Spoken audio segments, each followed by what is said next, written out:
तो hello everyone, स्वागत है आपका आज की इस क्लास में, जहां हम आज बात करेंगे हमारे बायो के लास्ट चैप्टर के। चैप्टर का नाम है हेरिडिटी। क्या नाम है भाई? हेरिडिटी। बड़ा ही शानदार, बहुत ही मजेदार चैप्टर है। इस चैप्टर में हम बात करेंगे कि कैसे आपके जो पापा थे, आपके मम्मी थे या आपके दादा दादी हैं, उनके जो ट्रेड्स होते हैं, उनके जो गुण होते हैं, वो आप में कैसे आते हैं। क्यों आपकी आंखों का कलर उनसे मिलता है, क्यों आपकी नाक की शेप उनसे मिलती है, क्यों आपकी स्किन का कलर उनसे मिलता है, क्यों आपके बालों के जो स्टाइल है, हेयर स्टाइल उनसे मिलती है। इन सब चीज़ों के बारे में बात करेंगे। फिर अपन डिटेल में बात करेंगे मेंडल साहब के बारे में, मोनोहाइब्रिड क्रॉस, डाईहाइब्रिड क्रॉस, जिसमें बच्चों को सबसे ज़्यादा कन्फ्यूजन होता है, सबसे ज़्यादा प्रॉब्लम आती है। फिर जेंडर डे से डिसाइड होता है कि बच्चा मेल होगा या फीमेल होगा। इन सब के बारे में बात करेंगे इसी वन शॉट के अंदर। तो भाई अपनी कॉपी निकालो, नोटबुक निकालो, लिखना स्टार्ट करो, जो कि बिना लिखे थोड़ी पढ़ी होती है। लिखना पड़ता है भाई, लिखना पड़ता है, बिना लिखे याद नहीं होगा। तो बिल्कुल बेसिक से स्टार्ट करेंगे और पूरे चैप्टर को डिटेल में, हर एक टॉपिक को समझते चलेंगे। करें स्टार्ट? चलो, विथ योर परमिशन स्टार्ट। तो सबसे पहले बात करते हैं हेरिडिटी होता क्या है। तो द ट्रांसमिशन ऑफ कैरेक्टर्स और traits from one generation to next generation. आपने नोटिस किया होगा, आपने देखा होगा कि आपके जैसे कि पापा या मम्मी हैं, तो आपके पापा या मम्मी के मान लो कि उनके जिस आंखों का कलर होता है वैसा आपका भी कलर हो जाता है। जैसे कि मेरे खुद का बताऊँ मैं फैमिली एग्जांपल, तो जैसे मेरे पैर की जो ये एड़ी होती है ना, इसका शेप मेरा, मेरे भैया का, मेरे पापा का, मेरे दादा का, हम सबका पूरे फैमिली में जीवन सबके सेम है। हमारे पूरे फैमिली के अंदर पूरा जो हमारा बड़ा परिवार है, 40-50 जनों का, 40-50 जनों का, सबके सेम है। सबके जो ये एड़ी है ना, क्या बोलते हैं, ये एड़ी समझते हो ना, पैर की, इसका जो शेप है वो सबका सेम है। तो ऐसा सबके फैमिली में होता होगा। हो सकता है कि आपके पापा से मम्मी से नहीं मिल रहा हो, तो आपके दादा से दादी से कहीं से मिल रहा होगा, लेकिन किसी न किसी जनरेशन में आपके वो जनरेशन वाले जो गुण हैं वो आएंगे ही आएंगे। तो ये एक जनरेशन से दूसरे जनरेशन में ये जो ट्रेड्स ट्रांसफर होते हैं, ये जो कैरेक्टर्स ट्रांसफर होते हैं, इसी को अपन बोलते हैं हेरिडिटी। क्या बोलते हैं इसको? हेरिडिटी। समझ में आया कि नहीं आया? ठीक है। कैरेक्टर्स क्या होते हैं? तो जैसे कि हाइट हो गया, जैसे कि आपके कॉम्प्लेक्शन हो जाए, कलर का हो गया, आपके जैसे कि आपका कलर सांवला है तो आपके पूरे आपके मान लो पेरेंट्स का या उनका कलर सांवला था तो उन बच्चों का भी कलर सांवला होता है। अगर वो बहुत ज़्यादा फेयर थे तो बच्चे भी बहुत ज़्यादा फेयर होते हैं, तो वो भी फर्क पड़ता है। Colours of eyes, shape of nose, इस टाइप के जो भी कैरेक्टर्स होते हैं, इनको हम ट्रेड्स भी बोलते हैं, कैरेक्टर्स भी बोल सकते हैं। एक ही बात समझ में आ रही बात? अब ऐसा होता क्यों है, ये ट्रांसफर होता कैसे है? तो आपको पता है, इससे पहले वाला जो चैप्टर है अपना रिप्रोडक्शन इन, क्या नाम था चैप्टर का नाम, इसमें प्लांट्स भी पढ़ा था और अपन ह्यूमन भी पढ़ा था, how do organism reproduce chapter का नाम था। तो उसके अंदर मैंने बात की थी कि भाई जो जब मान लो कि नया क्या कहते हैं उसको, बच्चा जब बनता है तो उसमें क्या होता है कि मेल गेमिट, मतलब कि मेल का जो स्पर्म होता है वो सेल और फीमेल का जो स्पर्म होता है एग सेल, वो दोनों मिलते हैं, गेमिट बनता है और उसके बाद में फिर वो एम्ब्रियो में कन्वर्ट होता है। उसके बाद में फिर वो नया इंडिविजुअल बनता है, नया एक अपने जो ऑफस्प्रिंग होते हैं वो पैदा होते हैं। अब क्या होता है कि जिस टाइम पर वो मेल स्पर्म था या फिर जो मेल का जो सेल है, वो उसके अंदर से मेल के अंदर जो कैरेक्टर्स थे ना, वो कैरेक्टर उसमें जाते हैं। ऐसे ही जब फीमेल का जो एक सेल है उसके जो कैरेक्टर्स है वो उसमें जाते हैं। फिर वो दोनों के ही कैरेक्टर जो है वो मिक्स होते हैं और फिर वो जो है वो नए जो इंडिविजुअल जो भी आने वाला है, जो नया बच्चा आने वाला है, उसके अंदर भी वो कैरेक्टर्स होते हैं। ठीक है। तो क्या होता है कि जो मेल गेमेट होता है, जिसमें सेक्स सेल बोलते हैं, जैसे फीमेल गेमेट भी होता है, ठीक है, जब ये दोनों मिलते हैं तो क्या बनता है? जाइगोट बनता है। क्या बनता है? जाइगोट बनता है। ठीक है। तो ये जाइगोट के अंदर इन दोनों के ही कैरेक्टर्स होते हैं, दोनों के ही ट्रेड्स होते हैं। अब ये ट्रेड्स ट्रांसफर कैसे होते हैं? तो उसके अंदर है बड़ी मस्त वाली चीज, उस चीज का नाम है आपके डीएनए। क्या है नाम है? डीएनए। ऐसा कुछ शेप का डीएनए बहुत गलत बन गया, बहुत ज्यादा ही गलत बन गया सर। ऐसा डीएनए तो हमने आज तक जिंदगी में नहीं देखा। अरे भाई मैं बताता हूँ, डीएनए ऐसा कुछ डीएनए होता है, ऐसा शेप होता है उसका। तो ठीक है, ऐसा डीएनए होता है ना। तो ये जो डीएनए होता है इसके अंदर ये सब कैरेक्टर्स होते हैं, ये सब ट्रेड्स होते हैं जो कि आपकी नेक्स्ट जनरेशन के अंदर ट्रांसफर हो रहे हैं। समझ में आई बात? अब इसमें से मान लो कि आपके पापा जो है उनकी तो आंखें थी ब्राउन कलर की, मम्मी की जो थी ब्लैक कलर की। अब आपके वो ब्राउन आएगी या ब्लैक आएगी वो किस बात पर डिपेंड होता है? मान लो कि आपकी मम्मी की हाइट थोड़ी कम है, पापा की हाइट बहुत ज्यादा है, तो अब आपकी हाइट कम होगी या ज्यादा होगी, इस पर किस पे डिपेंड करता है? मान लो कि आपका जो मतलब पापा का जो कलर है वो थोड़ा बहुत ज़्यादा फेयर है, जो मम्मी का थोड़ा सांवला है, तो आपका कलर कैसे डिसाइड होगा? ये सब चीज़ें भी किन बातों पे डिपेंड करती है, उनके बारे में अपन आगे बात करेंगे। पर अभी समझ में आ गया कि अपन क्या पढ़ने वाले हैं, हेरिडिटी क्या होती है समझ में आ गया ना, कैरेक्टर्स क्या होते हैं समझ में आ गया ना। चलो भाई आगे चलते हैं। तो अपन बात की थी अभी कैरेक्टर्स की, क्या बात की थी, कैरेक्टर्स की या ट्रेड्स की।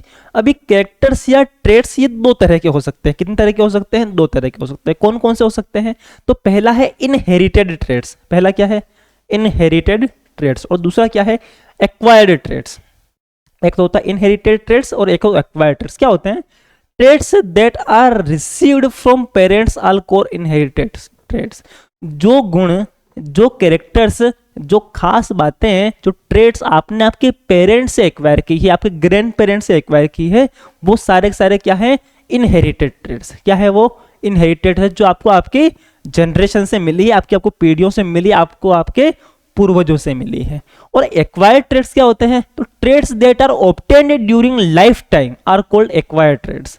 जो आप आपकी जिंदगी में एक्वायर करते हो, जो आप आपकी लाइफ के, आप भाई क्या हुआ कि आप पैदा होने के बाद में जब आपने जो चीजें इकट्ठी करके आपने जो अपने अंदर कैरेक्टर्स डेवलप किए हैं, अब सुबह से शाम तक रनिंग करते हो और आपने अब जो फिजिक बनाई है वो आपका एक्वायर्ड ट्रेट है। वो क्या है आपका एक्वायर्ड ट्रेट है। समझ में आई कि नहीं आई है, आपने बहुत मेहनत करके और आपने मैथ्स के अंदर मास्टरी कर ली है, तो अब वो आपका एक्वायर्ड ट्रेट है। वो क्या है आपका एक्वायर्ड ट्रेट, वो आपका क्या कहते हैं उसको इनहेरिटेड ट्रेट नहीं है। These can be passed on the next generation, ये नेक्स्ट जनरेशन में पास हो सकते हैं, है ना। कि मान लो कि जैसे कि ये हाइट हो गया, या आंखों का कलर हो गया, स्किन का कलर हो गया, ये चीजें नेक्स्ट जनरेशन में पास हो सकती है। कौन सी इनहेरिटेड ट्रेट्स। एक्वायर्ड ट्रेट जो है वो नेक्स्ट जनरेशन में पास नहीं हो सकते। जस्ट इमेजिन कि आप तो हैं, आपने बहुत अच्छी पढ़ाई कर ली, आपने एमबीबीएस कर लिया, डॉक्टर बन गए, अब क्या आपका जो बच्चा होगा क्या वो पैदा होते ऑपरेशन करने लग जाएगा, क्या पॉसिबल है, क्या नहीं है, है ना। क्योंकि ये एक्वायर्ड ट्रेट है, तो ये इसको आपने एक्वायर किया, नेक्स्ट जनरेशन में पास नहीं होगी, उसको वापस से शुरू से जीरो से पढ़ना पड़ेगा, नर्सरी केजी एलकेजी पढ़ करके उसको वो सारी चीजें पढ़नी पड़ेगी। अगर ऐसा होता तो कितना मजा आ जाता है ना, आपके पापा ने पढ़ा फिर आपको कुछ पढ़ना ही नहीं पड़ा, फिर आपने उसमें और ऐड कर दिया, फिर आपके बच्चे ने थोड़ा उसमें और ऐड कर दिया, तो इसे कितने शानदार वाले शार्प माइंडेड लोग हो जाते हैं। बट ऐसा होता नहीं है। ये कौन सा ट्रेट है, ये एक्वायर्ड ट्रेट है। जो आप अपनी लाइफ टाइम में एक्वायर करते हो, ये आगे ट्रांसफर नहीं होता, ये आगे की पीढ़ियों में नहीं जाता। They occurs due to change in DNA, ये डीएनए में चेंज होने की वजह से होते हैं। ये जो डाटा होता है डीएनए में ट्रांसफर होता है, तो डीएनए में ये चेंज करता भी है। ये नो चेंज इन डीएनए, इससे डीएनए में कोई चेंज नहीं होता। ठीक है, आप भयंकर रनिंग कर रहे हो, 10 किलोमीटर 20 किलोमीटर रोज भाग रहे हो, तो उससे आपके डीएनए में कोई चेंज नहीं आएगा। ठीक है, आप एमबीबीएस की पढ़ाई कर ली, आप मैथ्स में मास्टर हो, आप बहुत अच्छे टीचर हो, आप बहुत अच्छे सिंगर हो, वो आपके डीएनए में कोई चेंज नहीं करेगा, वो आपके डीएनए में, क्योंकि वो कौन से ट्रेड्स है, एक्वायर्ड ट्रेड्स है। Inherited traits lead to evolution, इससे इवोल्यूशन होता है, नेक्स्ट वाली पीढ़ी पीछे वाली पीढ़ी से इवोल्व होती है ना, आगे बढ़ता है। पर इवोल्यूशन के बारे में ऊपर डिटेल में बात करेंगे थोड़ी सी, इवोल्यूशन क्या होता है। तो इससे इवोल्यूशन होता है, इससे कोई इवोल्यूशन नहीं होता। अभी बताया ना कि जस्ट इमेजिन ऐसा होता है कि भाई आपने मान लो बहुत सारी पढ़ाई करी, आपने मान लो कि कॉलेज तक पढ़ाई कर ली, तो आपके बच्चा सीधा कॉलेज के बाद में स्टार्ट डायरेक्ट पीएचडी करने लग जाएगा। उसने पीएचडी स्टार्ट कर ली, डायरेक्ट ही बच्चे ने पीएचडी स्टार्ट करी, फिर उसने कुछ पढ़ाई की, फिर उसके अगले वाला जो पीढ़ी है वो डायरेक्ट आगे से स्टार्ट करे, ऐसा पॉसिबल नहीं है ना, इससे इवोल्यूशन नहीं होता। एग्जाम्पल का नोज का शेप, हेयर कलर, इसमें एग्जाम्पल हो गया लर्निंग अ न्यू लैंग्वेज और प्लेइंग टेनिस। टेनिस खेलना किसी को आता है तो जरूरी नहीं उसके बच्चे को पैदा होते ही टेनिस खेलना आ जाएगा, है ना। सचिन तेंदुलकर के बेटे साहब है अर्जुन तेंदुलकर, उनको वैसा क्रिकेट खेलना नहीं आता जैसे सचिन को आता था, है ना, क्योंकि ये एक्वायर्ड ट्रेट्स हैं, इनहेरिटेड नहीं है। ये सचिन ने अपनी मेहनत से बचपन से उसने प्रैक्टिस कर करके सीखा है, वो उसके डीएनए में उसको नहीं मिला था। बात समझ में आई, आगे समझ में चले आगे, चलो आगे। फिर बात कर रहे हैं अपन वेरिएशन की, है ना, कि भाई बात कर रहे हैं कि जैसे कि the difference is the character trait among the individual on the same species are called variation. कि भाई मान लो कि मैं अपने पापा, सर आपने बताया है कि भाई जो डेटा होता है वो आपके पापा मम्मी का ट्रांसफर होता है, आपके अंदर आता है। ठीक है भाई, आ गया। तो जैसे कि मान लो कि उनके नोज की शेप थी, वैसी मेरी नोज की शेप होनी चाहिए थी, आँख का कलर वैसा होना चाहिए था, स्किन कलर वैसा होना चाहिए था, बालों की जो डिजाइन है वो भी वैसी होनी चाहिए थी, हाइट भी वैसी होनी चाहिए थी, वो सब चीज़ें वैसी होनी चाहिए थी। चलो आप एक्वायर्ड ट्रेट्स को छोड़ दो, पर इनहेरिटेड ट्रेट्स तो वैसे ही होने चाहिए थे ना, कि जो मुझे मिल रहे हैं अपने पेरेंट्स से, तो उसमें से कुछ चीज़ें ही मिलती है, सारी चीज़ें सेम नहीं मिलती है। ऐसा होता है ना कि हो सकता है आपकी कुछ चीज़ें आपके पापा पे गई हो, पापा पे नहीं तो दादाजी पे गई हो, पर सारी चीज़ें उन पे नहीं गई है, आप उनमें से कुछ तो अलग हो। कुछ आप उनमें से सेम टू सेम वैसे के वैसे फोटोकॉपी वाला सिस्टम नहीं होता। तो ये जो चेंज आया है ना, इस चेंज को अपन क्या बोलते हैं, वेरिएशन बोलते हैं। क्या बोलते हैं, वेरिएशन। क्यों होता है वेरिएशन, तो एरर और मिस्टेक्स इन डीएनए कॉपिंग। अब क्या होता है बता दो आपको, सिंपल सी बात देखो, क्या होता है कि जस्ट इमेजिन ये एक डीएनए, डीएनए सही बन जा रहे, डीएनए ऐसा डीएनए, ठीक है। इस डीएनए के अंदर कुछ डेटा है, डेटा समझते हो, डेटा का मतलब कि हो सकता है यहाँ पे आंखों का कलर लिखा हुआ है, हो सकता है कि यहाँ पे कोडिंग हो रखी है, कोडिंग हो रखी होती है, आंखों कलर है, हाइट है ना, हेयर स्टाइल है, अभी और भी जो चीज़ें होती है, आपकी बॉडी का शेप है, वो ऐसा ऐसा है, ये सब चीज़ें यहाँ पे लिखी हुई है। मान लो कोड लिखा हुआ है कि जैसे मान लो कोड ऐसे लिखा हुआ है कि ये ए है, ये बी है, इस एम है, ये एन है, ये ओ है, ये एस है, ये अलग अलग कोड से लिखे हुए हैं। क्या लिखे हुए हैं, कोड से लिखे हुए हैं। अब मान लो कि ये ए का मतलब कुछ और होता होगा, बी का मतलब कुछ और होता होगा। मान लो ए का मतलब कि हाइट हो गया, बी का मतलब कि मान लो कि आपकी आंखों का कलर हो गया, एम का मतलब कि आपकी स्किन का कलर हो गया। ऐसे ही सब डीएनए में कोड्स लिखे होते हैं, ठीक है। अब जब क्या होता है कि जब नया इंडिविजुअल बन रहा होता है, कि जब यहाँ से स्पर्म सेल के अंदर यहाँ से डेटा जाएगा, ठीक है, कुछ डाटा जाएगा। अब वो डेटा है वो कॉपी होगा, क्या होगा, कॉपी होगा। तो जब ये कॉपी हो रहा होता है, क्या होता है भाई, जब ये कॉपी हो रहा होता है, तेरी 12 बजाऊं,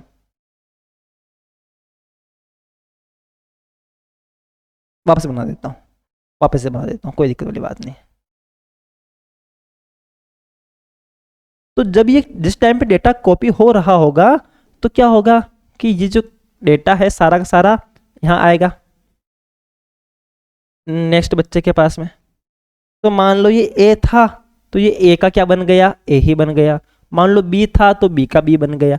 एम का मान लो एम बन गया। हो सकता है कि एन की जगह पर पी आ जाए, हो सकता है, बाकी सेम टू सेम ही आ गया, ओ की जगह ओ ही आ गया और एस की जगह एस आ गया। तो ये जो एम की जगह एन की जगह पर जो ये पी आया है ना, ये एन की जगह पर पी आया है ना, ये क्या हो गया, कुछ मिस्टेक हो गई डीएनए को कॉपी करने में। क्या हो गया, ये उस डीएनए को कॉपी करने में कुछ मिस्टेक हो गई है। उस मिस्टेक की वजह से वेरिएशन आता है, चेंज आता है, कि ज्यादातर चीजें कुछ सेम हो सकती है, कुछ चीजें सेम हो सकती है, पर कुछ चीजें अलग होगी, कुछ चीजें क्या होगी, अलग होगी। तो ये होता है वेरिएशन की वजह से। बात समझ में आई, वेरिएशन क्या चीज होगी, कि the difference in the characters among the individuals of the same species. उस सेम स्पीसीज है, ठीक है, उसी के बच्चे, लेकिन उसमें कुछ डिफरेंस है, उसको क्या बोलेंगे अपन, वेरिएशन। अब वेरिएशन के फायदे बड़े हैं, है ना, मतलब कि ऐसा नहीं है कि भाई सेम टू सेम ही चलना ही चाहिए था। ये वेरिएशन से क्या होता है, फायदा होता है। क्या फायदा होता है उसके बारे में बात करते हैं अपन।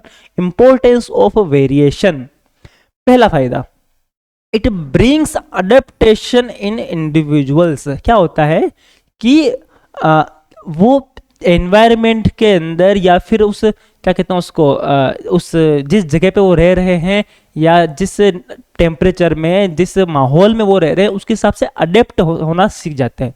इसके लिए बहुत शानदार एग्जांपल है कि मान लो कि कोई बैक्टीरिया था, क्या था, मान लो कि बैक्टीरिया था,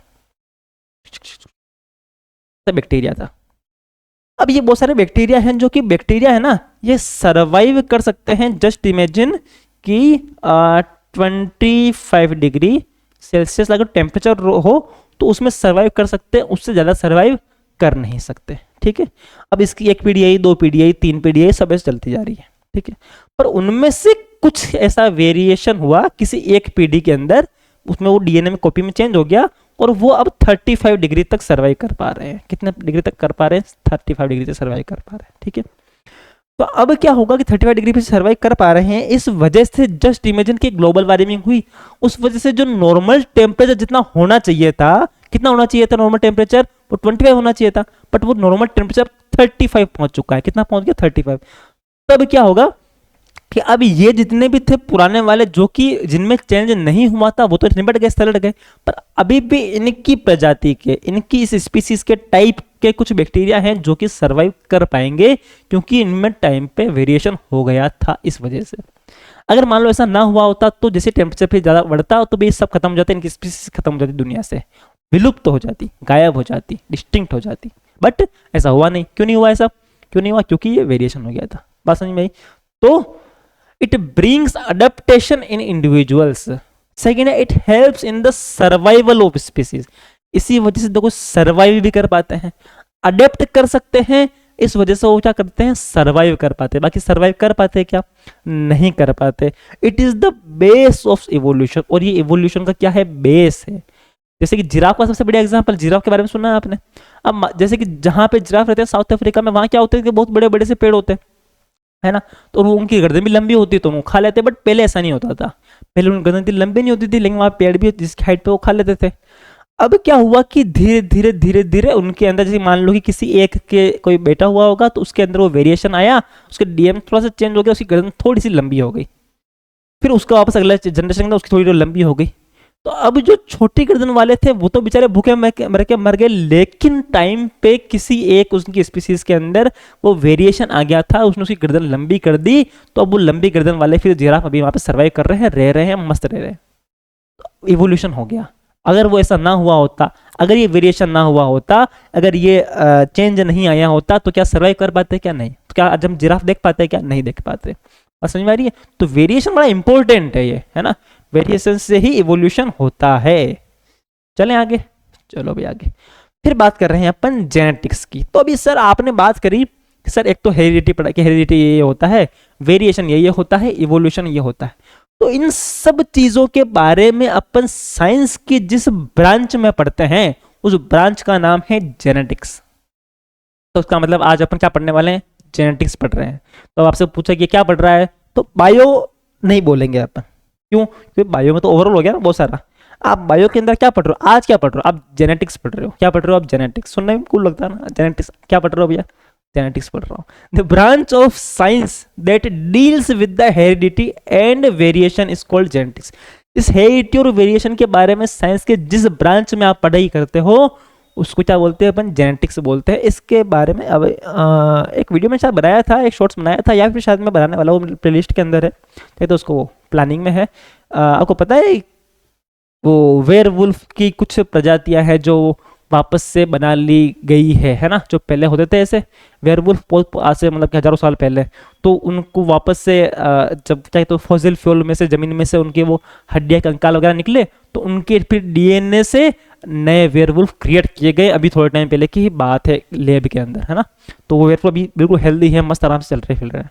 तो वो जो साइंटिस्ट हैं, वो जो डॉक्टर्स हैं, वो क्या करते हैं, वो क्या कौन सी पढ़ाई कर रहे हैं, वो कौन से क्या पढ़ाते हैं, वो जेनेटिक्स। उनका जो सब्जेक्ट क्या है वो जेनेटिक्स, डिपार्टमेंट कौन सा उनका, जेनेटिक्स। बात समझ में आई है। उस बारे में कभी डिटेल में बात करेंगे, वो कैसे है, क्या है, किस टाइप से बनाया गया। आप बोलोगे तो उस पर डेडिकेटेड वीडियो बना देंगे बड़ा, कि वो ये सब चीज़ें काम कैसे करती है, उसको वो डीएनए से कैसा उन्होंने डाटा ट्रांसफर किया, इतना साल पुराना जो जीव था, जो जानवर था, उसको वो अब कैसे उन्होंने बना दिया। इस बारे में कभी बात करेंगे बाद में। अभी अपन चल रहे हैं अपने 10th क्लास के सिलेबस के ऊपर, जिसमें अपन पढ़ रहे हैं जेनेटिक्स। क्या पढ़ रहे हैं, genetics. DNA and chromosome, DNA and chromosome. अब जेनेटिक्स की जो सबसे बेस चीज होती है ना, वो होती है डीएनए। क्या होता है DNA, thread like structure which carries all the information about our characters. एक थ्रेड जैसी स्ट्रक्चर होती है, एक थ्रेड जैसा स्ट्रक्चर होता है जिसके अंदर सारी इंफॉर्मेशन जो होती है वो कैरीड होती है। स्ट्रक्चर कैसा होता है, मैंने बना के बताया था आपको। इस टाइप का स्ट्रक्चर होता है जिसके अंदर सारी जो इंफॉर्मेशन है वो सारी के सारी इंफॉर्मेशन के अंदर सेव होती है, कोडेड होती है, अंदर भरी हुई रहती है। बात समझ में आ गई, नहीं आ गई, बात समझ में आ गई, कोई दिक्कत परेशानी नहीं है। चलो उसके बाद में अपन बात करते हैं क्रोमेटिन क्या होता है। तो क्या होता है, scattered form of DNA disappeared through out the nucleus. Disappeared नहीं है बे, क्या लिखा है बे, डिस्पर्स्ड। तो जस्ट इमेजिन कि ये क्या है, आपके न्यूक्लियस है। सेल के अंदर न्यूक्लियस होता है, न्यूक्लियस के अंदर क्या होता है, डीएनए होता है ना, न्यूक्लियस। अब न्यूक्लियस के अंदर जो आपके क्या होता है, ये थ्रेड जैसा स्ट्रक्चर, धागे जैसा, धागा नहीं होता है, तो वैसे वो ऐसे ऐसे ऐसे ऐसे ऐसे ऐसे ऐसे फैला होता है। तो ये जब ऐसे फैला होता है ना, तो इस टाइम पे इसको क्या बोलते हैं अपन, क्रोमेटिन बोलते हैं। क्या बोलते हैं इसको, क्रोमेटिन। याद रहेगा, याद रहेगा क्रोमेटिन क्या होता है। तो डीएनए के अंदर एक ऐसा अंड समझते हो, राजस्थान में बोलते हैं अंडसंड, ऐसा अंडसंड से फैला हुआ कुछ धागे जैसा स्ट्रक्चर है, उसको अपन क्रोमेटिन बोलते हैं। ये डीएनए है, ये क्या है, ये डीएनए, ठीक है। जब ये डीएनए, यही डीएनए जब एक ढंग से कोइल्ड स्ट्रक्चर में जाता है, क्या जाता है, एक ढंग से कोइल्ड स्ट्रक्चर में आ जाता है तो उसको अपन क्या बोलते हैं, उसको बोलते हैं अपन क्रोमोसोम बोलते हैं। क्या बोलते हैं इसको? क्रोमोसोम बोलते हैं। मतलब यही धागे जैसा स्ट्रक्चर, उसको जब समेट करके इसे कोइल जैसे स्ट्रक्चर में भर दिया अपन ने, तो इसको अपन क्या बोलते हैं? क्रोमोसोम बोलते हैं। याद रहेगा, भूलोगे तो नहीं। अभी कितने होते हैं? Highly coiled and condensed form of DNA. In human there are 46 chromosome. ऐसे 46 क्रोमोसोम होते हैं। 23 पेयर से, ये मैंने 2 का बनाया ना, तो ये 1 पेयर है। कितना पेयर है? 1 पेयर। ऐसे ही 23 पेयर होते हैं आपकी पूरी बॉडी के अंदर, सॉरी पूरी एक सेल के अंदर। एक सेल के अंदर से 23 पेयर होते हैं। कितने होते हैं? 23 पेयर होते हैं। अभी 23 पेयर में से एक जो पेयर है, 23 पेयर है, तो उनमें से एक वो बाद में बात करेंगे, 22 और 23 बाद में बात करेंगे। 23 पेयर है, ये 23 पेयर का मतलब कि टोटल कितने हो गए? 23 2 जा 46। तो टोटल 46 क्रोमोसोम होते हैं। तो आपसे पूछे टोटल क्रोमोसोम कितने होते हैं? 46 होते हैं। पेयर्स कितने होते हैं? तो 23 होते हैं। बात समझ में आ गई? ऐसे पेयर्स होते हैं। क्या है ये? डीएनए। वो क्रोमेटिन ही है, वो क्रोमेटिन है जिसको बाद में अगर मान लो कि वो ऐसा स्ट्रक्चर बना हुआ है, ऐसा जमा हुआ है, तो उसको क्या बोलेंगे अपन? क्रोमोसोम बोलेंगे। उसको क्या बोलेंगे? क्रोमोसोम। ठीक है। तो जो ये क्रोमोसोम होते हैं ये 2 तरीके से हो सकते हैं, जिसको अपन बोलते हैं, एक तो बोलते हैं डाइप्लॉइड सेल, एक बोलते हैं अपन हेप्लॉइड सेल। याद रखना, डिप्लॉइड सेल और haploid cell. 2 copies of each chromosome. ठीक है। हर क्रोमोसोम की अगर मान लो कि 2 कॉपी हो, कितनी कॉपी हो? 2 कॉपी हो। जैसे कि 1 2, इसी 2 कॉपी होती है, पेयर्स में होती है। उसको अपन क्या बोलते हैं? डिप्लॉइड सेल बोलते हैं। क्या बोलते हैं? जिस टाइम पर सेल के अंदर ऐसी डबल पेयर्स के अंदर कॉपी हो, तो उसको अपन क्या बोलते हैं? डिप्लॉइड सेल बोलते हैं। क्या बोलते हैं? Diploid cell. और सिंगल कॉपी ऑफ क्रोमोसोम, कितने हो? सिंगल कॉपी हो, तब उसको क्या बोलते हैं अपन? उसको अपन क्या बोलते हैं? हेप्लॉइड सेल बोलते हैं। क्या बोलते हैं? Haploid cell. अब ऐसा हेप्लॉइड सेल बनता कब है, कब होता है? तो मेरी बात सुनो कि देखो आपकी पूरी बॉडी में हर सेल के अंदर से 46 क्रोमोसोम है। कितने हैं? 46 क्रोमोसोम है, क्योंकि 23 पेयर है। ऐसे 23 है, 1 2 3 4, तो सब में 2 तो कितने हो गए? 46 हो गए। अब क्या होता है कि जब क्या कहते हैं उसको, सेक्सुअल इंटरकोर्स होता है, तब क्या होता है कि आपका स्पर्म सेल गया, तो स्पर्म सेल के अंदर हर सेल में से इसकी एक एक कॉपी जाती है। तो मान लो जैसे कि ये 2 थे ऐसे, ठीक है, एक ये रहा और एक ये रहा। ठीक है। अब ऐसे 2 थे, तो इन दोनों में से ही एक एक कॉपी जाएगी। कितनी कॉपी जाएगी? एक एक कॉपी जाएगी। तो इसकी भी एक कॉपी जाएगी और इसकी भी एक कॉपी जाएगी। तो इसकी भी एक कॉपी चली गई और इसकी भी एक कॉपी चली गई। तो जिस टाइम में गैमेट के अंदर या सेक्स सेल के अंदर इन सब सेल में से एक एक कॉपी जाती है, तो उस टाइम पे वो क्या होते हैं? सिंगल सेल ही होते हैं, सिंगल क्रोमोसोम ही होते हैं। तो उस टाइम पे जो सेल होते हैं, उस टाइम पे क्या होते हैं? वो हेप्लॉइड सेल होते हैं। क्या बोलते हैं उसको? Haploid cell. ये कहाँ होता है? केवल सेक्स सेल या गैमेट्स ऑफ ह्यूमन बीइंग में होता है। बाकी पूरी बॉडी के अंदर जो आपकी होती है, पूरी बॉडी के अंदर क्या होते हैं? क्रोमोसोम्स से पेयर्स के अंदर ही होते हैं। लेकिन कब? सेक्स सेल के अंदर या गेमेट के अंदर क्या होता है? गेमेट के अंदर ऐसे एक एक कॉपी ही जाती है। क्यों? क्योंकि एक कॉपी से एक, आपके जितने 40 आपके जितने भी ट्रेड्स हैं, उन सब ट्रेड्स के अंदर से डबल कॉपी होती है ना, सब पेयर्स में होते हैं। अब इनमें से एक एक एक जाएगा, तो ऐसे एक एक एक करके वो मदर का भी आता है। ऐसे एक एक करके आपके स्पर्म सेल में गया, तो एक एक करके एक सेल में भी होगा ऐसे। तो वो दोनों ही फिर बाद में जाके मिल जाते हैं, और उसके बाद में फिर वापस से वो दोनों मिला करके, मान लो एक इधर से आया, इधर से आया, एक अलग ट्रेड का था, फिर दोनों ही मिला करके वापस से उसके अंदर पूरा सेल कंप्लीट कर लेते हैं, और फिर जो है आपकी पूरी बॉडी बनती है। बात समझ में आया? तो डिप्लॉइड सेल का मतलब क्या हो गया? वहां पे 2 आपके क्रोमोसोम्स होते हैं, मतलब पेयर्स में होते हैं। और हेप्लॉइड सेल का मतलब क्या हो गया? उसमें पेयर्स में नहीं होते हैं, तो ये 23 ही होते हैं, टोटली 23 होते हैं वो। ये टोटल 46 होते हैं, 23 पेयर्स होते हैं। बात समझ में आ गई? बात समझ में आ गई? चले आगे उसको और अच्छे से समझते हैं। तो जस्ट इमेजिन कि कोई मेल है, उस मेल के अंदर ऐसे अलग अलग क्रोमोसोम्स है। क्या है? अलग अलग क्रोमोसोम्स है। अब क्या होगा कि इनमें से केवल एक एक ही ट्रांसफर होगा, कि भाई इसके यहाँ से ये पिंक वाला, अलग अलग कलर से बता रखा मैंने आपको, ये पिंक वाला आ गया, ठीक है, एक येलो वाला आ गया, ठीक है, और एक ये ब्लू वाला आ गया। तो इन सब के अंदर से केवल एक एक ही कॉपी आएगी। ऐसे उसके अंदर से भी एक एक कॉपी ही आएगी, उसके अंदर से भी क्या होगा? एक एक कॉपी ही आएगी। एक कॉपी इस क्रोमोसोम में क्या आ गई? एक कॉपी। अरे तेरी 12 बजो, नजर लगा दी किसी ने? कौन नज़र लगा रहा है मेरे को यहाँ पे बैठा बैठा? एक कॉपी इसकी आ गई और एक कॉपी इसकी आ गई। तो इस टाइप से इनकी एक कॉपीज जो है वो यहाँ पर आ जाती है। अब क्या होता है कि जब सेक्सुअल इंटरकोर्स होता है तब ये वापस मिलते हैं, फर्टिलाइजेशन के बाद में जब जाइगोट बनता है तब वापस से ये जुड़ जाएंगे। ये इसकी एक कॉपी बना लेगा, ये इसका एक क्रोमोसोम बना लेगा, ये इसका एक बना लेगा और वापस से क्या बना देंगे इस टाइप से। अभी मैं कलर वापस पिंक ही कर देता हूँ, चलो समझाने के लिए। तो ऐसे ही वापस से ये एक पेड़ ऐसा बन जाएगा, एक पेड़ आपके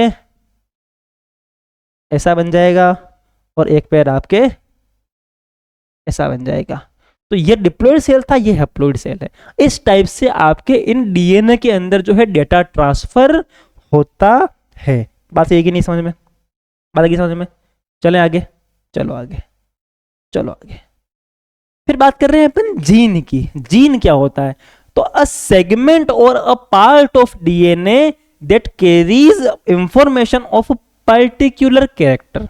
अब आपकी ये डीएनए है, इस डीएनए के अंदर अलग अलग पार्ट्स होंगे, अलग अलग चीजें होंगी। अब अलग अलग पार्ट्स होंगे, जैसे मान लो कि ये डीएनए है, इसके अंदर ऐसे ऐसे ऐसे ऐसे ऐसे ऐसे ऐसे ऐसे अलग अलग जिसमें कोडिंग भरी हुई है। अब इन कोडिंग में हर जगह लिखा हुआ है कि भाई हाइट कैसी है, कलर कैसा है ना, इसकी वो वॉइस की आवाज़ कैसी है, इन सब चीज़ों के बारे में यहाँ पे डिटेल लिखी हुई है। अब क्या होता है कि इनमें से किसी एक कैरेक्टर के बारे में अगर बात करें अपन, किसी एक कैरेक्टर, क्या लिखा हुआ है? अ सेगमेंट और a part of DNA that carries information of a particular character. तो हो सकता है यहाँ पे ये वाली जो चीज़ है ये किसी एक कैरेक्टर के मान लो हाइट के बारे में लिखा हुआ है। जैसे मान लो कि यहाँ पे ये एक दूसरा आपके यहाँ पे एक दूसरी जगह पे कोड कर रखा है, वो कोड केवल और केवल आपके किसका कर रखा है? मान लो कि आइस का कर रखा है। तो इस टाइप से ये जो कोडिंग होती है इसको अपन क्या बोलते हैं? जीन बोलते हैं। क्या बोलते हैं? जीन बोलते हैं। याद रहेगा, याद रहेगा। चले आगे, चलो आगे। अब बात करते हैं अपन allele, alternate versions of variation of gene. तो कोई बात सुनो, पहले इसको आप समझो एक बारी। तो अगर मान लो कि आप हाइट हो गया, आइज हो गया, अब जस्ट इमेजिन कि यहाँ पर आपके आइज है, या आप किसी मान लो कि आपके दोनों हल्के बन गए, एक पापा का आया, एक मम्मी का आया। पापा के अंदर वाले भी सब डिटेल थी और मम्मी वाले डीएनए भी सब डिटेल थी। मम्मी वाले में भी हाइट लिखी थी और पापा वाले में भी आंख भी लिखी थी, हाइट भी लिखी थी। ठीक है, बात समझ में आ गई? तो जैसे मान लो इसके अंदर भी ऐसी कोडिंग थी, ठीक है, इसके अंदर भी ऐसी कोडिंग थी। इसके अंदर मम्मी का हाइट और मम्मी का कलर लिखा हुआ है। जस्ट इमेजिन कि इसके अंदर मम्मी का हाइट और इसके अंदर यहाँ मम्मी की हाइट लिखी हुई है और यहाँ पर मम्मी का कलर, आंखों का कलर लिखा हुआ है। ठीक है, अरे यार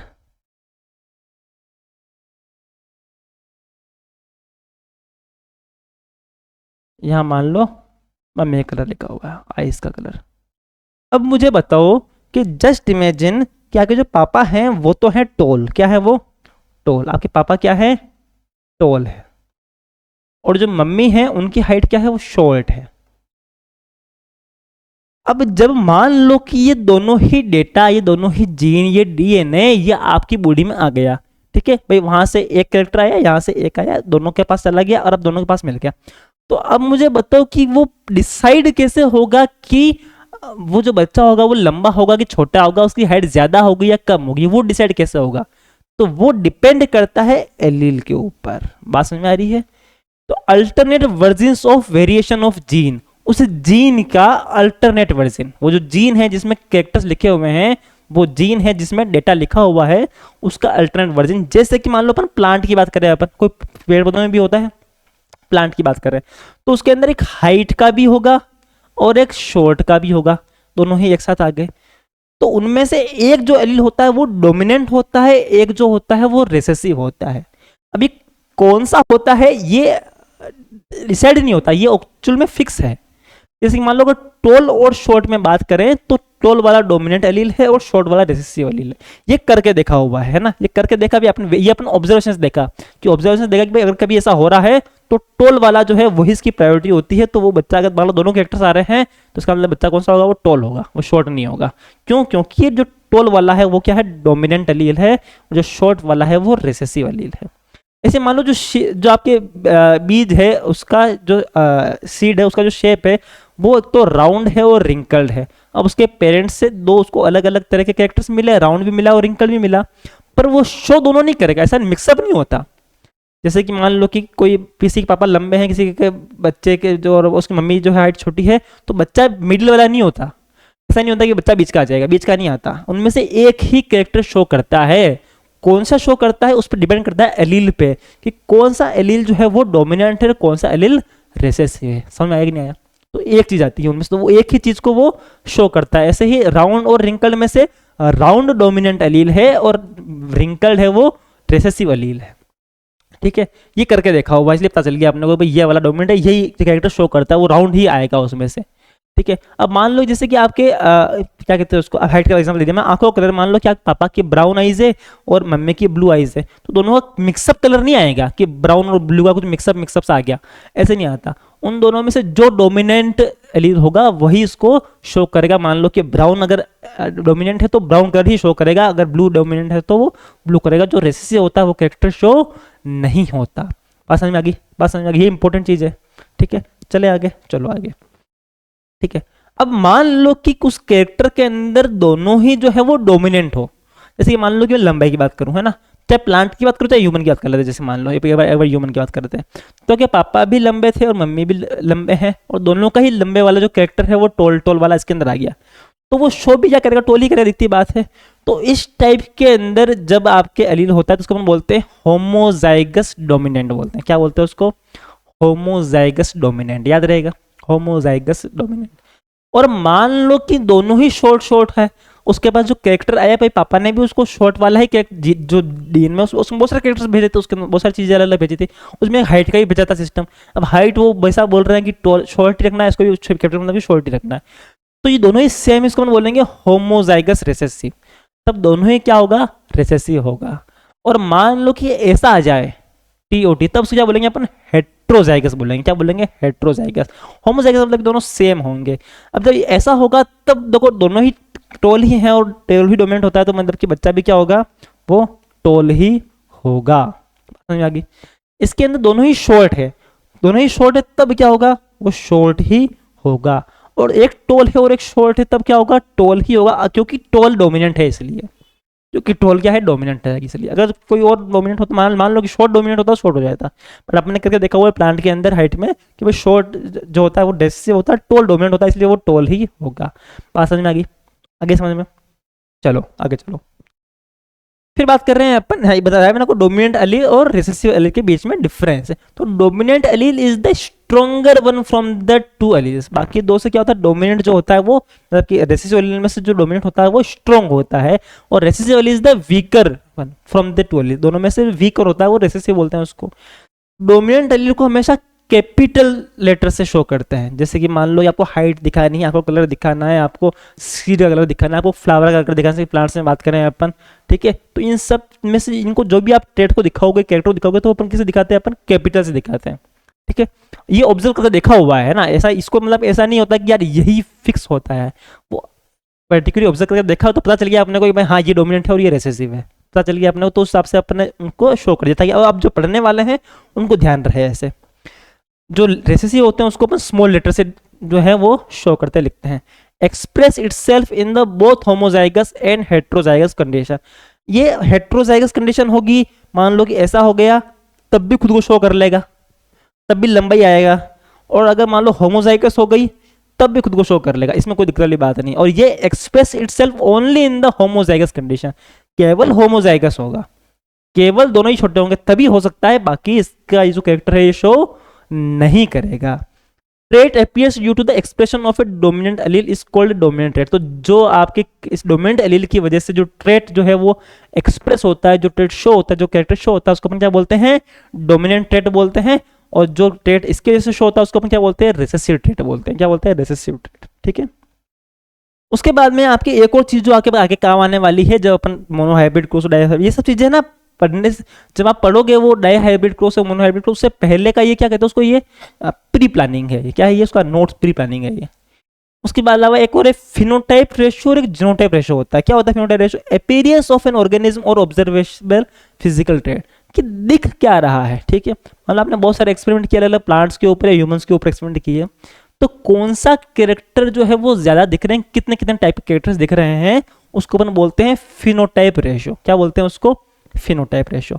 और combination of genes in an organism, और उसके अंदर का मामला क्या है भाई? मान लो कि जस्ट इमेजिन कि ये भी 3 प्लांट लिखे हुए हैं, ठीक है। अब 3 प्लांट के अंदर देखो ढंग से, तो ये वाला क्या है, ये इसका जो प्लांट होगा वो कौन सा होगा? टोल होगा। इसका भी जो प्लांट होगा वो कौन सा होगा? टोल होगा। और इसका भी जो प्लांट, इसका जो प्लांट होगा वो शॉर्ट होगा, ठीक है। तो ध्यान से देखो तो इसके अंदर 2 लंबे हैं और एक छोटा है, तो उसको ऐसे बोल सकता हूं कि मैं 2:1। क्या हो गया? 2 लंबे और एक छोटा। ये क्या हो गया? इसका फिनोटाइप रेशो हो गया। क्या हो गया? ये फिनो। कि दिख क्या रहा है? अभी अंदर का माल अपने को पता नहीं है ना, अंदर क्या है, इसके अंदर थोड़ी दिखता है, देखने से पता है। मान लो किसी, मान लो कि मेरी हाइट कम है, नहीं कम वाले में कम ही होता है, बट मान लो कि किसी की हाइट ठीक ठाक ज़्यादा है, मान लो किसी हाइट ज़्यादा भी है, तो उसको देखने से थोड़ी पता चलता है कि उसके अंदर क्या दोनों ही, क्या मतलब होमोजाइगस है या हेटेरोजाइगस है, कि उसके अंदर दोनों ही लंबे वाले ट्रेट हैं या फिर उसके अंदर एक लंबा वाला एक छोटा वाला ट्रेट है। अपनों क्या पता, क्योंकि अगर एक लंबा छोटा होगा तभी लंबा ही दिखेगा, दोनों लंबे वाले ट्रेट होंगे तभी लंबा ही दिखेगा, तो अपनों को पता नहीं चलेगा। तो बाहर से दिखने पे जो दिख रहा है उसका जो रेशो होता है उसको हम फिनोटाइप रेशो बोलते हैं, उसको 2:1 बोलेंगे। और उसके अंदर का मामला क्या है? अब इसके अंदर अंदर का मामला देखो, ये टीटी है, दोनों ही लंबे वाला है, ये इसमें एक लंबा छोटा है, इसके अंदर एक छोटा है, मतलब ये तीनों ही अलग अलग है, ये तीनों ही क्या है?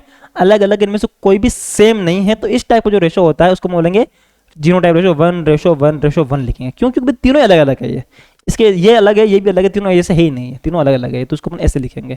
तो जो अंदर के कैरेक्टर्स का जो रेशो दिखाते हैं अपन के अंदर क्या मामला है उसको अपन जीनोटाइप रेशो बोलते हैं, और बाहर से ऑब्जर्वेबल दिख क्या रहा है उसको रेशो अपन फिनोटाइप रेशो बोलते हैं। देखो कब कभी कंफ्यूजन नहीं होगा ना, बच्चों को कंफ्यूजन होता है ये फिनोटाइप रेशो और जीनोटाइप रेशो की क्या समस्या होती है, क्या होता है ये, अब कभी नहीं भूलोगे।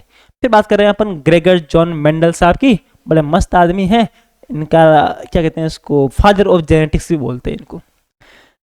अपनी यूनिवर्सिटी में पढ़ाते थे और उस टाइम पे इन रिसर्च करते थे, वहीं पे मटर के खेत थे यूनिवर्सिटी के अंदर, तो वहीं पे इन्होंने मटर के पौधों के ऊपर अपनी रिसर्च जो है वो चालू कर दी। अपन बात करेंगे ना मटर के पौधे क्यों लिए वो रीजन, लेकिन उन्होंने वहाँ पे उन्होंने रिसर्च चालू कर दी। उन्होंने देखा कि यार ये जो मटर के पौधे हैं, अलग इसका फ्लावर अलग आ रहा है, इसका फ्लावर अलग आ रहा है, कुछ पौधे लंबे हैं कुछ पौधे छोटे हैं, तो ऐसा क्यों हो रहा है, ऐसा क्यों हो रहा है, इनके पीछे रिसर्च करते हैं। तो फिर उन्होंने फिर उनके अलग अलग तरीके से उनके फर्टिलाइजेशन करवाया उनका, और फिर उन्होंने एक्सपेरिमेंट किया, फिर अपनी रिसर्च वगैरह उन्होंने बहुत ज़्यादा डिटेल में उन्होंने निकाली। स्टार्टिंग के अंदर तो मतलब कि उनके रिसर्च को भाव नहीं दिया, उन्होंने साला ये यहाँ क्या फालतू ये मटर के पौधे लेकर करके नहीं, इस रिसर्च कर रहा है, क्या फालतू चीज़ें कर रहा है, तो लोगों ने तो भाव दिया। लेकिन इनके मरने के बहुत बाद में लोगों को पता चला कि भाई इन्होंने कितनी ज़्यादा गहरी रिसर्च कर रखी थी इस बारे में, जेनेटिक्स के बारे में, कि किस टाइप से ये चीज़ें होती है, और पूरा डिटेल्ड स्ट्रक्चर, पूरा डिटेल्ड रिसर्च कि किस टाइप के प्लांट्स होते हैं, तो उनमें किस टाइप का होता है, जीन्स क्या होते हैं, डीएनए क्या होते हैं,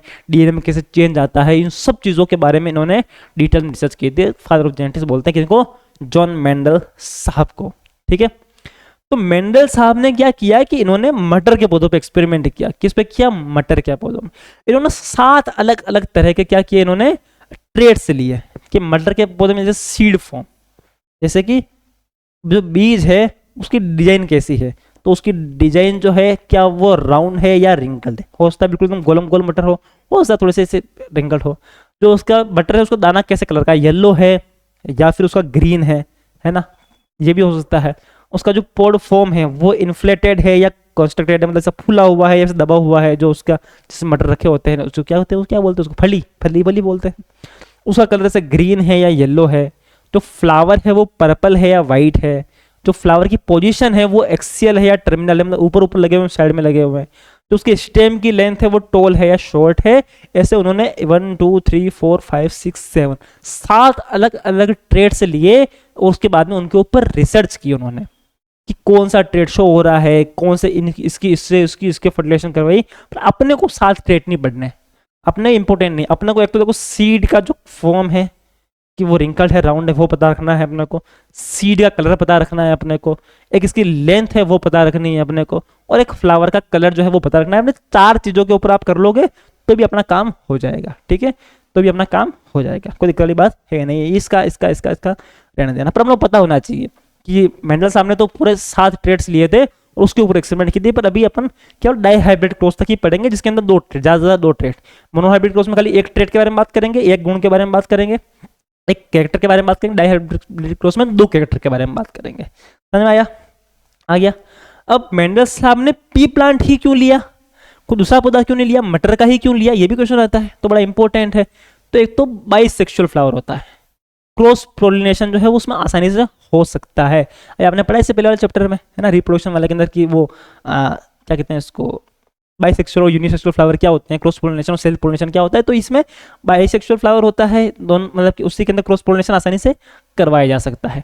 शॉर्ट लाइफ स्पैन, छोटी उम्र होती है तो रिजल्ट जल्दी जल्दी आएंगे, जल्दी जल्दी मैं एक्सपेरिमेंट कर सकता हूँ, जल्दी जल्दी मुझे पता चल जाएगा फर्टिलाइजेशन कराने के बाद में कि इसका रिजल्ट क्या आ रहा है, ठीक है।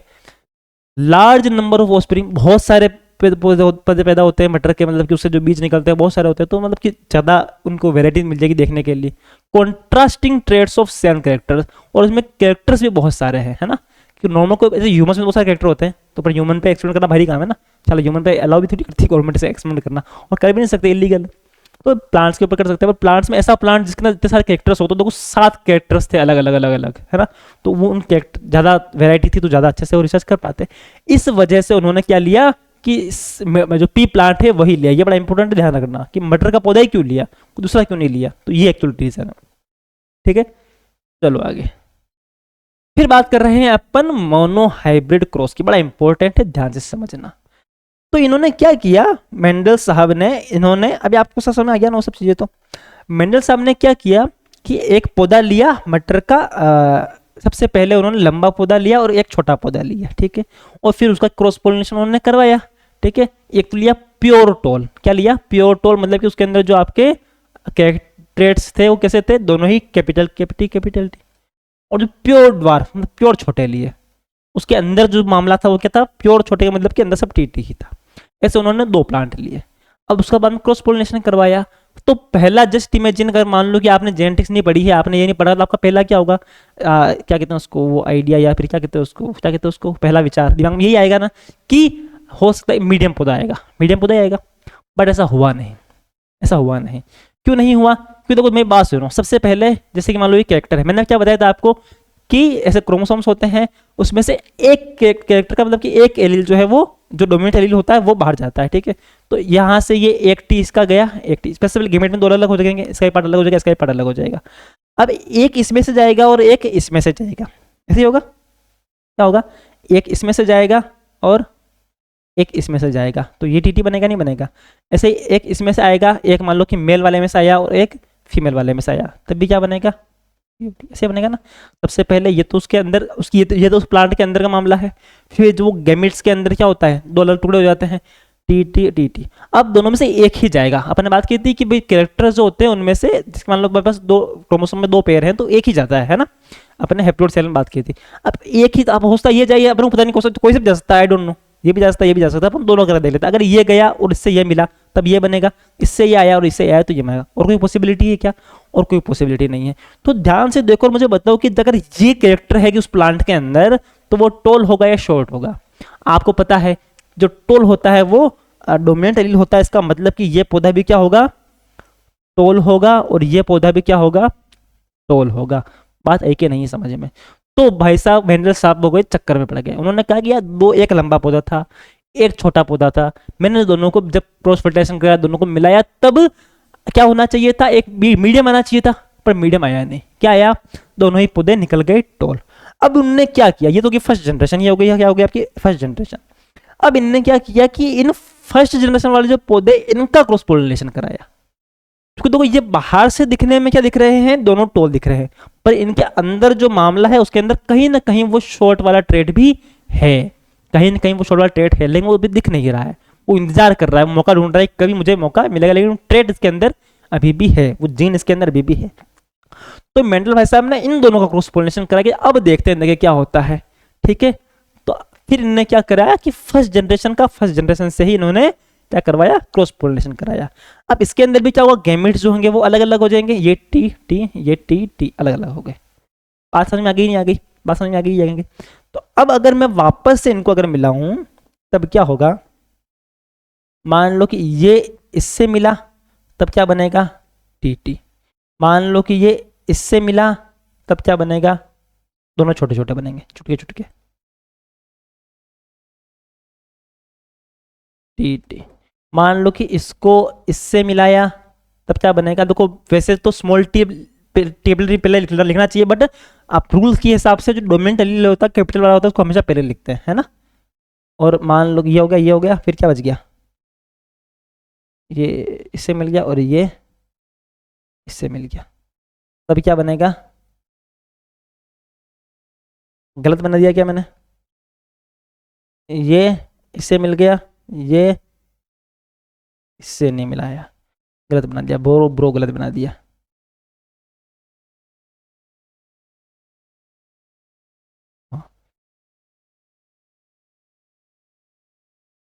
ये कैपिटल टी है, ये कैपिटल टी है, ये स्मॉल टी ही है।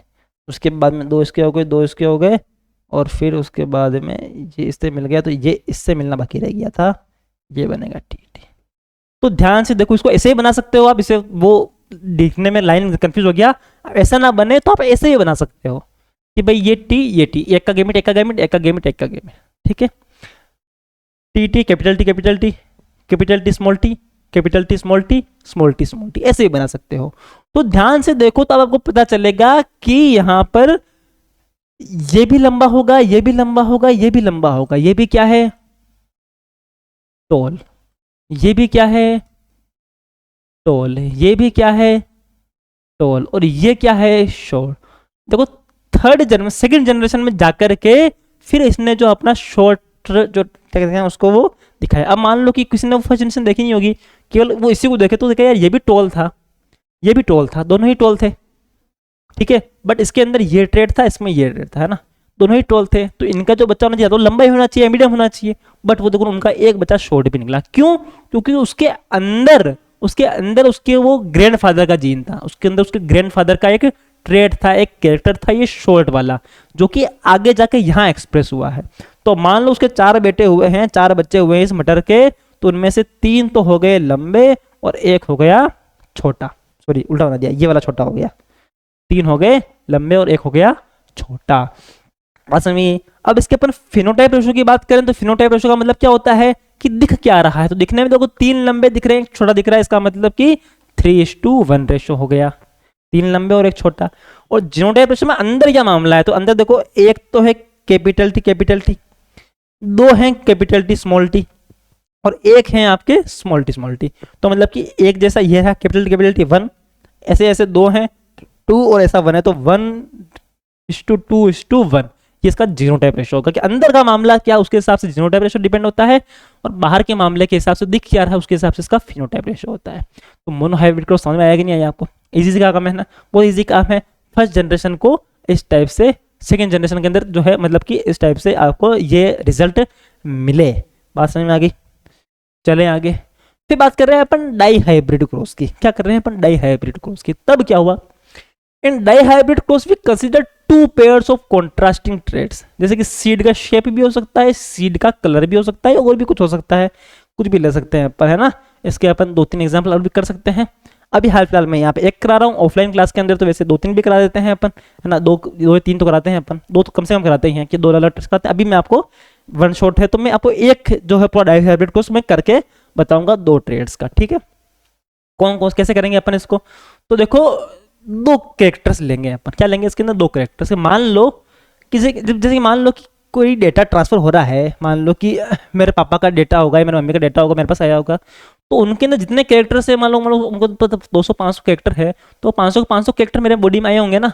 तो अपन ने किया उस वाले चैप्टर, उस वाले अभी जो मोनोहाइब्रिड में अपन के लिए हाइट की बात की थी, बट क्या जब उसके अंदर उस क्रॉस पोलिनेशन हुआ तो केवल हाइट ही ट्रांसफर हुई होगी क्या? क्या उसके कलर्स हो गए, उसके फ्लावर का कलर हो गया, उसकी डिजाइन हो गई, जैसे अपना 7 अलग ट्रेड्स पड़े, तो ट्रांसफर तो सारा डेटा हुआ है ना। अपन ऑब्जर्व खाली हाइट को कर रहे हैं इस टाइम पे, इसलिए तो ऐसे अपन क्या करते हैं, अपन 2 ट्रेड को ऑब्जर्व कर लेते हैं कि सब क्या होता है ना, मतलब कि तो सभी 7 हो रहे हैं लेकिन अपन 2 को ऑब्जर्व करते हैं। तो मान लो कि अपन एक प्लांट ऐसा लिया जो कि था प्योर टोल, और उसका जो बीच का साइज था वो प्योर राउंड था, टोल और राउंड ले रहे हैं अपन, ठीक है। इसके बाद में आपको होमवर्क दूंगा मैं आपको, जिसके अंदर आप क्या कहते हैं उसको, कलर, उसके कलर का क्या कहते हैं उसको, येलो और ग्रीन, और उसके बाद में इसकी जो साइज राउंड और रिंकल्ड, ये इसको आप ट्रेड को आप हाइब्रिड क्रॉस करना। अभी अपन यहाँ कर रहे हैं pure toll and round, pure toll and pure round. Toll का मतलब कैपिटल टी, राउंड का मतलब होता है कैपिटल आर। और दूसरा पौधा अपन ने लिया प्योर शॉर्ट, और प्योर रिंकल्ड, रिंकल्ड समझते हो ना, ऐसा ऐसा है उस मटर का बीज, ऐसा है, ठीक है। और राउंड का मतलब कि ऐसा है, एकदम मस्त मटर का बीज, ठीक है। तो प्योर रिंकल। अब आपने क्या किया, इन दोनों इस टाइप के दो पौधे लिए, जो कि एक तो लंबा भी है और जो राउंड भी है, एक लिए तो छोटा है और रिंकल है। इन दोनों का आपने डाई हाइब्रिड क्रॉस करवाया। तो सबसे पहले जो मान लो गैमेट होगा, तो देखो एक कैरेक्टर तो टोल, अब जैसे कि 7 अलग अलग है तो 7 कैरेक्टर जाते हैं, सब ने बताया था वो आपको 3 बना बना करके कि 3 अलग कैरेक्टर, तो इनमें एक में से एक जाएगा, इसमें से एक जाएगा, इसमें से एक जाएगा, सब में से एक एक जाता है। तो इसमें से भी एक आएगा, इसमें से भी एक आएगा, तो ये आ गया। ऐसे भी इसमें से भी एक आएगा, इसमें से भी एक आएगा, ऐसे ही होगा। इसे इसके अंदर भी इसमें से भी एक आएगा, इसमें से भी एक आएगा, इसमें से दोनों में से एक एक आता है। तो एक एक करके गेमिट्स जो है वो इस टाइप से गेमिट फॉर्मेशन होता है। अब जब फर्स्ट जनरेशन होगी, तो मेरी बात सुनो ध्यान से देखो, तो देखो अगर इसको और इसको मैं मिलाऊं तो क्या बनेगा, टी टी और आर आर से मिला तो क्या बना, कैपिटल आर और स्मॉल आर, ऐसे ही होगा। और मान लो मैं इसको और इसको मिलाऊं तब क्या बनेगा, capital T small T capital R और स्मॉल आर, ऐसे बनेगा। मान लो मैं इसको उससे मिलाता हूं, फर्स्ट वाले को लास्ट वाले से, तब क्या होगा, capital T small T capital R और स्मॉल आर। और इसको अगर मिलाऊं मैं फर्स्ट वाले से, तब क्या होगा, तब भी देखो तो कैपिटल टी स्मॉल टी और कैपिटल आर और स्मॉल आर ही बन रहा है। तो ध्यान से देखो तो सारे के सारे के अंदर ही ये सेम टू सेम ही जो है डेटा आ रहा है, यही वाला। इसका मतलब कि जो फर्स्ट जनरेशन में जितने भी प्लांट थे ना, उन सब के वो क्या थे, टोल थे, और उनका जो शीट जो है उसका शेप क्या था, राउंड था, क्योंकि यही डोमिनेंट होता है एलिल, टोल वाला और आर वाला। तो टोल और राउंड मिले फर्स्ट जनरेशन के अंदर, जितने भी प्लांट्स थे वो क्या मिले, toll and round. First generation समझ में आ गई, आ गई। अब भाई साहब ने क्या किया कि अब जो ये फर्स्ट जनरेशन वाले जो पौधे हैं ना टोल राउंड वाले, इन्हीं का क्या कराया, वापस से क्रॉस पोलिनेशन कराया। इन भाई साहब ने क्या कराया, इसी जनरेशन का वापस से क्या कराया, क्रॉस पोलिनेशन करवाया। कौन कौन से थे, तो एक तो आपके पास में थे टी टी आर आर, ऐसा था, ठीक है। और दूसरा वाला भी यही था, टी टी आर आर। तो इन सब के अंदर से गेमेट जाएगा, इसमें से भी कुछ जाएगा, ऐसे मान लो इसमें से चला गया टी आर, इसमें से चला गया टी आर, इनमें सबका जाएगा। तो फिर आप इसी टेबल बना सकते हो, जिससे वैसे क्रॉस वाले भी कर सकते हो, लेकिन उसमें ज़्यादा लंबा पड़ेगा, तो टेबल से ज़्यादा ईजी हो जाएगा। तो मान लो कि फर्स्ट टी आर और ये टी आर मिलेगा, तो क्या बनेगा आपके, टी टी आर, ऐसे होगा। इसको मिलाएंगे तब क्या होगा आपके, ऐसे ही होगा। इसको मिलेंगे, साथ साथ बदल जाना, इसको मिलेंगे तब क्या होगा, ऐसे होगा। मतलब कि इस वाले को और इस वाले को मिला रहे हैं, इस वाले को और इस वाले को मिला रहे हैं, तो क्या बनेगा, पहले टी वाला लिखना है, भले ही पहले वहां कहीं भी लिखा, लेकिन पहले टी वाला लिखना है, फिर आर वाला, और पहले कैपिटल वाला लिखना है, और फिर आना स्मॉल वाला, ऐसे ही लिखते हैं हमेशा अपन। इसको मिला होगा इसको और इसको, तो क्या बनेगा, दोनों ही कैपिटल टी है, आर जो है वो बड़े वाला है और ये आर छोटे वाला है। इसके अंदर भी दोनों ही टी कैपिटल है, आर जो है दोनों ही स्मॉल है। इसके अंदर क्या होंगे, तो जो आपके कैपिटल टी होगा, स्मॉल टी होगा, आर बड़े वाला और एक छोटे वाला। इसके अंदर एक कैपिटल टी होगा, एक स्मॉल टी होगा, और दोनों ही छोटे वाले आर होंगे। ऐसे ही बनता जा रहा है, सही कर रहा हूँ मैं, बिल्कुल सही कर रहा हूँ। आप बता देना मेरे को भाई कोई दिक्कत हो तो। कैपिटल टी, फिर स्मॉल टी, फिर कैपिटल आर और कैपिटल आर, इसका और इसका, फिर इसका और इसका किया तो क्या बनेगा आपके, capital T small T capital R और स्मॉल आर। इसको करेंगे तब क्या बनेगा, small T R are capital R. इसके अंदर करेंगे तब क्या होगा, स्मॉल टी आर और आर, ऐसे करेंगे। लास्ट वाले में देखो तो फिर कैपिटल टी और capital R, sorry capital T के बाद टी लिखना है ना, कैपिटल टी स्मॉल टी और फिर बाद में आपके कैपिटल आर और स्मॉल आर। इसके अंदर देखो तो आप कैपिटल टी स्मॉल टी और आर। इसके अंदर देखो तो आपके स्मॉल टी कैपिटल आर और आर। इसके अंदर देखो तो आपके स्मॉल टी स्मॉल आर और स्मॉल। तो इस टाइप से इनके जब गेमिट्स बनेंगे, तो गेमिट्स जैसे मान लो कि ये बन गया आपके गेमिट्स, आपके एक तो बन गए आपके टी और आर, एक गेमिट ये बना, दूसरे का गेमिट बना आपके टी और आर, टी और आर। एक गेमिट इसका बना है आपके, कौन सा बना है आपके, टी और आर, और एक बना है आपके टी और आर। अब आपने क्या किया है, आपने इनके वापस से क्या कराया, आपने क्रॉस पोलिनेशन कराया। क्या कराया, क्रॉस पोलिनेशन कराए। कब ये रिजल्ट आपको देखने को मिला, इसमें ध्यान से देखो आप। जैसे मान लो कि ये फर्स्ट वाला है, अब मान लो इतने पौधे आपको मिले, ठीक है, आपने इतने पौधे जितने पौधे मिले आपको, तो ये वाला कौन सा होगा, इस पौधे की जो डिजाइन होगी वो कैसी होगी, दो इसका मतलब कि क्या ये टॉल और राउंड होगा कि नहीं होगा, ये क्या होगा, ये भी टॉल और राउंड होगा, ये भी टॉल और राउंड होगा, ये भी टॉल और राउंड होगा, ठीक है। ऐसे ही मान लो कि देखो ये भी टॉल और राउंड होगा, ये टॉल और क्या होगा, कैपिटल स्मॉल आर की जगह पे मतलब क्या होता है, रिंकल्ड। तो टॉल होगा लेकिन क्या होगा, रिंकल्ड होगा। ये टॉल और राउंड होगा, ये टॉल और रिंकल्ड होगा। ऐसे ही आप इनको देख के बता सकते, लास्ट वाला है ना, केवल ये क्या होगा, शॉर्ट होगा, और स्मॉल का मतलब क्या होगा, रिंकल्ड होगा। जैसे ये क्या होगा, शॉर्ट होगा और राउंड होगा। तो इस टाइप से आप उसको देख के बता सकते हो कि किस टाइप के प्लांट्स आपको मिलेंगे। अब इसके फिनोटाइप रेशो की बात करूं तो आपको देखो ऐसे 9:3:3:1 मिलेगा, कि आपको कुछ प्लांट्स मिलेंगे, 9 प्लांट्स तो मिलेंगे जो आपको टॉल और राउंड मिलेंगे। कितने मिलेंगे, टॉल, आप गिन के देख लेना, पूरा टेबल को भरना फिर गिन के देना। 9 प्लांट्स कितने मिलेंगे आपको, टॉल और राउंड। 3 प्लांट्स मिलेंगे जो आपको क्या मिलेंगे, टॉल और शॉर्ट मिलेंगे। क्या मिलेंगे, tall and short, tall and wrinkled. क्या बोल रहा हूँ, टॉल एंड शॉर्ट कैसे मिल सकते हैं यार, तुम भी गजब करते हो। Tall and wrinkled. 3 प्लांट्स मिलेंगे आपको जो शॉर्ट एंड राउंड होंगे, शॉर्ट एंड राउंड। 9 प्लांट बता ही दिया मैंने आपको, टॉल एंड राउंड। और केवल एक प्लांट मिलेगा जो शॉर्ट भी होगा और रिंकल्ड होगा। इसलिए ये 9:3:3:1 रेशो आपके क्या है, इसका फिनोटाइप रेशो है। क्या है इसका, फिनोटाइप रेशो। समझ में आया। जीनोटाइप रेशो की बात करें तो इसके अंदर अब अंदर का मामला क्या है उस पर डिपेंड करता है। तो वैसे तो ये इसका डायब्रेटिक को उसका जीनोटाइप रेशो तो आपके एग्जाम में आता नहीं है, ये इंपॉर्टेंट है, याद रखना। फ्री मैंने बताने के लिए बता रहा हूँ आपको। अब अंदर क्या वजह से इसके अंदर देखो, इसके अंदर 2 कैपिटल टी है और ये क्या कहते हैं इसको, 2 ही कैपिटल आर है। तो ऐसा ये अकेला ही पौधा है खाली, और कोई पौधा ही नहीं है। 2 कैपिटल टी हो, 1 कैपिटल आर हो, 1 स्मॉल आर हो, ऐसा एक तो ये है और एक ये है।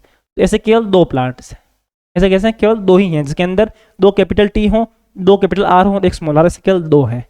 ठीक है, इस टाइप से आप इनको चेक करोगे तो इनका जो रेशो निकलेगा वो निकलेगा 1:2:2:4:1:1:2:1:1 आप काउंट करके देख लेना। आपको होमवर्क दे रहा हूं मैं, वैसे ये एग्जाम आता नहीं है ये, बट फिर भी हम लोग पता होना चाहिए कि जीनोटाइप रेशो फिनोटाइप रेशो होता क्या है। समझ में आया कि नहीं आया, डाई हाइब्रिड को समझ में आया कि नहीं आया। तो फर्स्ट जनरेशन तो बड़ा इजी सी है, सेकंड जनरेशन इजी है, कुछ नहीं करना आपको, तो केवल इनके जो गेमिट्स बने हैं उन गेमिट्स को वहाँ ऊपर लिखो और फिर बाद में इनके बस क्रॉस करा के बना दो, अपने आप ही पता चल जाएगा आपको डाई हाइब्रिड क्रॉस के अंदर जो आपके नए पौधे मिलने वाले हैं वो कैसे मिलने वाले हैं। और अगर आपने पहले ध्यान से पढ़ा है चैप्टर तो आपको जीनोटाइप रेशो क्या होता है, फिनोटाइप रेशो क्या होता है, गेमिट्स क्या होते हैं, ये सब तो आपको पता चल ही गया होगा। बात समझ में आ गई, चले आगे। चलो भाई, बहुत बढ़िया, बहुत मजा आ गया। अब बात कर रहे हैं अपन मेंडल्स लॉ की। तो मेंडल ने इन सब रिसर्च करके, अभी अपन खाली 2 पढ़ी, ऐसे मान लो कि उन्होंने 7 ट्रेड्स की बहुत बार उन्होंने रिसर्च करी और फिर उन्होंने बताया कुछ रूल्स, कुछ लॉज। पहला है लॉ ऑफ डोमिनेंस। क्या है law of dominance, when 2 different alleles present only one is dominant will be expressed. अगर दो एलील प्रेजेंट है किसी कैरेक्टर के, मान लो कि वो टॉल वाला भी है और शॉर्ट वाला भी है, मान लो कि वो राउंड वाला भी है, वो रिंकल्ड वाला भी है, मान लो उसकी ब्लैक आईज भी है और उसकी ग्रीन आईज भी, ग्रीन आईज होती है किसी की, बट मान लो ब्लैक आईज भी है और ग्रीन आईज भी है, तो उसके अंदर जो डोमिनेंट एलील होता है कि एक्सप्रेस खाली वही होता है, बीच का मामला नहीं। मतलब कि ये जो प्लांट होगा ये टॉल दिखेगा, ये क्या दिखेगा, राउंड दिखेगा। इसकी मान लो कि ग्रीन आईज अगर डोमिनेंट है तो ग्रीन ही दिखेगा। बात समझ में आई कि नहीं आई, आई समझ में। पहला लो, फिर law of segregation, the 2 alleles for each gene are placed in different gamete. तो 2 ऐसे एलील होते हैं, तो उन 2 में से डिफरेंट गैमीट के अंदर, अभी अपन करके देखा था, तो अलग अलग गैमीट, एक गैमीट के अंदर एक ही जो आपके एलील है वो जाता है, दोनों के दोनों ही ऐसे, बट जाते हैं। ये आपने पढ़ भी लिया अभी कि दोनों अलग अलग जाएंगे। 2 alleles for each gene are placed in different gamete, अलग अलग गैमेट के अंदर वो जाएंगे। लॉ ऑफ इंडिपेंडेंट एसोर्टमेंट का मतलब है the inheritance of one gene doesn't affect the inheritance of other gene.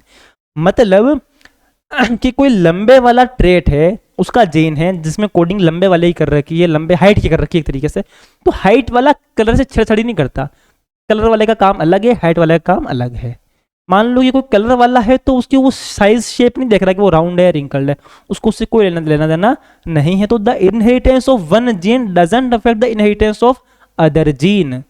बात समझ में आ गई? तो ये हो गए आपके 3 लॉ किसके? मेंडल साहब के। बहुत सिंपल से लॉ, ये तो अगर आपने अभी तक जो पढ़ा है वो आपको अच्छे से पढ़ा है ना, तो ये लॉ तो कुछ ही नहीं है, तो कुछ भी नहीं है इसमें। मेन जो चीज़ थी चैप्टर की वो अपने खत्म हो चुकी है। आगे तो क्या है, बहुत ईजी सा लेकिन इंपॉर्टेंट है भाई, एग्जाम में आते हैं ऐसे क्वेश्चन।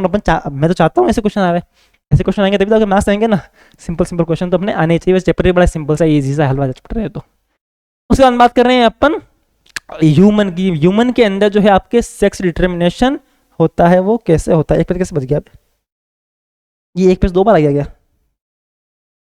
2 बार आ गया अभी। हाँ, तो ह्यूमंस के अंदर जो होता है वो सेक्स डिटर्मिनेशन कैसे होता है कि भाई लड़का होगा या लड़की।